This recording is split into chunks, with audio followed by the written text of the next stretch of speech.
এইখানে দেখছেন মাছ এর অর্থ হলো কত এবং অনেক বা বেশি।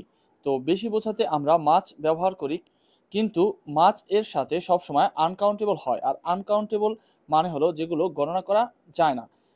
যেমন মাছ টাইম, অনেক সময়।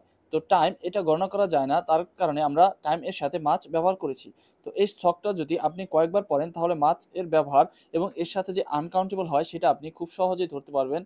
মাছ ফুড, অনেক খাবার। মাছ মানি, অনেক টাকা। মাছ সুগার, অনেক চিনি। যখন আপনার মাছ এর সাথে আনকাউন্টেবল বসিয়ে এর ব্যবহার শিখে ফেলবেন, তখন এটা কিভাবে বাক্যে ব্যবহার করবেন সেটা দেখতে পারেন। এখানে সেন্টেন্স দেয়া আছে, যেমন উই ডোন্ট হ্যাভ, আমাদের নেই মাছ মানি, অনেক টাকা। তো যখন আমরা বলবো উই ডোন্ট হ্যাভ, আমাদের নেই, তো এই বাক্যটাকে বড় করার জন্য আমরা বলে ফেলতে পারি মাছ মানি, অনেক টাকা। দেয়ার ইজ নট বা দেয়ার ইজেন্ট, নেই মাছ ফুড, অনেক খাবার, লেফট অবশিষ্ট। There is not much food left, বেশি খাবার অবশিষ্ট নেই বা অনেক খাবার বাকি নেই।